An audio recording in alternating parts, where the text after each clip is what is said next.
In this segment of Face the State, we're going to have part 2 of one of the most remarkable interviews I think I have ever done in 35 years of journalism, and it's such a great pleasure to have Max and Linda Ciampoli back with us. And my French is getting worse as I go along. It's not. You know, a remarkable life spent in the service of your country and in service of freedom in World War II. Unfortunately, we don't have the time to even begin to assess what is in your book. But we have established in our first segment that Winston Churchill chose you to become more or less a secret agent to work behind the lines. You went on a series of missions. You were, in your own way, in combat. You saved lives, you took lives, and that's what was necessary at that time, and you have finally written about it in this book. And I don't know if we have ever got a clear shot of this yet, but we will. This is Churchill's Secret Agent, and the publisher on this is Berkeley Penguin, so you know that this is a major work that has come out. They'll be doing signings. I believe there's one more signing in this area for right now. And, but as they come up in the future, we will let you know about it. We broke off, and I think we need to discuss one particular mission. You were called upon to save children behind Nazi lines in Europe during World War II. Mm-hmm. And this reads almost like a fantastical Alistair MacLean novel, like Guns of Navarone, but this is the truth. So let's pick it up, and you tell us, both of you together, tell us what happened. Okay. One day, the secretary said, Mrs. Churchill is very upset. Randolph, his son, just came back from a mission, and he came back, he couldn't do nothing about it, and he wanted to talk to you. I'll wait at his office. I wait for him, and he came in and said, and he was almost in tears. It was a RAF, how do you say RAF? When they circle the whole... a roundup. A roundup of Jews. Of Valdiv. It was a center where those Jewish people came for a meeting or whatever it was. And they took all the parents and sent them to Poland to be exterminated. And the kids, they were separate from them, and they were in Drancy. Drancy is in the outskirts of Paris. And there was a camp there where the kids were sick. They became sick because they were feeding them cabbage soup, and they have the runs, and their bed was soiled. And I went in disguised as a milicien. Milicien was the people who are pro-Nazi and dressed with black and green uniform. The French militia. The French militia. And I was disguised with 2 other guys, and we went in and observed what it was. And then we went out, and I say, okay, now I know what to do. And I called a father of a friend of mine who was the minister of the amputee from the First War. And I called him on the phone, and I said, Mr. Payen, there is a problem there. Maybe you can help me. I explained to him what happened, and he said, sure, we can do it, whatever you want. Oh, they did. They painted the buses and vehicles black and green, the color of the militia. And little by little, we got them out. They never asked us anything. We just took them out and one after the other one. And we transferred them to youth camp.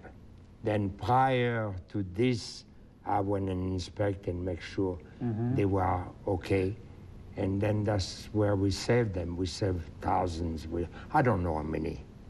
So under the nose of the Nazis, you were disguised as a member of the French militia, which were supposedly Nazi supporters. Oh, yeah. And they were went worse in, than Nazis. Yeah, I can imagine. And then went in and just got these children and got them out and got them safe. Where did the children, you say they went to a youth camp? Yeah, we took them to youth camps. The one I know they really went over there because I didn't see it, because I didn't do the work. Somebody else did. It was in D. And in Hier also.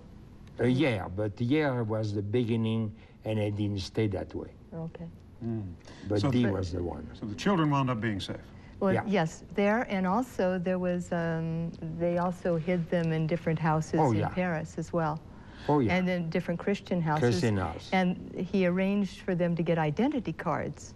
For the, so, and he went to a forger, and when he got pictures of the first 60 kids, we chose first 60 kids to be sent out to the youth camps, but they needed identity cards, so he arranged for their false papers, but then he thought, that's not enough. You know, they might say, that's false, I'm going to send them, we're going to take them anyway. And so he got this idea of going to the Vatican and talking to the Pope and getting baptismal certificates for them. And we're not sure whether this is why he was granted an audience, but he was baptized at the Vatican. Really? So he thought that that's why that the Pope said, yes, come on in, you know, and have an interview with me. And he asked the Pope for those certificates of baptism. They print them. Oh, they had their own us, printing.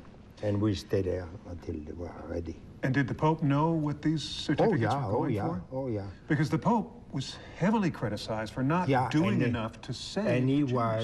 was a dear. Really? He was. Yeah. It was not a question. See, that's, No, he that kind was. of information, I think a lot of people just don't I know that. No. I know. Yeah. That was P12. Pius the 12th. Pius Yeah. 12. Okay, that's right. And- Yeah. Yeah. Yeah. Wow. What? Is there anybody in the war you didn't meet? I mean, it's remarkable. It's a who's who. Maurice Chevalier took me from his house, Juan-les-Pins. Juan-les-Pins, to the Vatican because he has all the archvice. And he wouldn't be stopped. And I say, I'm going to use him. He said, yeah, sure, we go. And we have a good time together. We ate well, and Yeah. the chauffeur was very good, and we have it was a good experience. Oh, it's You wonderful. see, a friend of his from childhood also was the owner of a limousine service Yeah. in Beausoleil. So he was able, when he needed to get transportation here and there, and this was to Rome, and use his limousines. And So networking, even at that time, was important. it was so important. So much more important than anything else. Oh, wow. This is and somewhere in this book, I believe, didn't you meet General George Patton? Yes, I was at the landing on the day of Torche. Okay. It was the name of the landing in Morocco. Okay. And that was an idea of Churchill to put me next to him with a French uniform to avoid the French to shoot at us and create a réseau of, how you say that, of non-fighting, per Right. se. So you were standing there next to Patton. Yeah. And you were saying, I am free French. Come join us. No. They just saw me, a French officer, and okay. Patton was next, and they didn't shoot at us. Got you. They Okay. didn't shoot at us. So All right. maybe saved a lot of lives that way. Yeah. I that would was imagine. the whole idea, because of course Morocco was French. Yeah. And so if they see him standing next to And Patton, they put they're me not going to shoot another him. bar.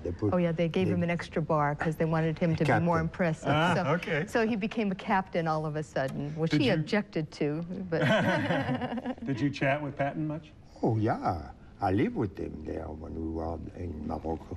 Yeah. Oh, yeah. the mission Nice was man. about 3 months. Oh, okay. Oh, yeah. But And another he wasn't fascinating- with him. I'm sorry, he wasn't with him the whole time, but No. was with him for a while. And I went in the desert to pacify the Sahara with the, was given a group of Tuaregs, that's it. They were like the police, police of the desert. And we went from one to another one and pacified them and said they're all right and so on, because they didn't like the English that well. That's why the American came in and they were very well accepted. Well, the English had been more or less a colonial power. That's what I mean. So yeah, they just and that's why I went and talked to the officers in charge and everything. And visited the different He went into Algeria? Yeah, I went to Algeria after that, yeah. And how did you travel? I traveled on camel. Why? Camelback. Yes. You know, the book is out, and it's doing very well. You've had a series of signings, and your next signing comes up? The 19th at Borders in Reno, and then the one after that is the Carson City on Topsy Lane in Carson City, and then we have one in San Francisco on the 22nd at Borders on Market Street. And most of you will be seeing these interviews after or right around the 19th or thereafter, but the information is so valuable, I don't think that it really matters there.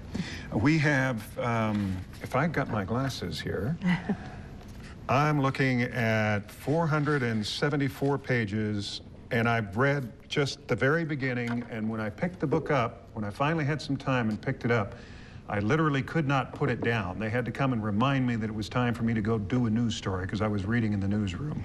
So I strongly suggest this as a personal insight to some of the most amazing and fascinating history that we've ever shared together as human beings on this planet. And a man with a remarkable lifetime. And you've given so much, and we just appreciate you, whether you know it or not. I really do. And Linda, thank you for bringing all of this forward. This is just remarkable. We're going to have him back on. We've just scratched the surface. So as this goes along, we're going to talk about it. This is Face the State.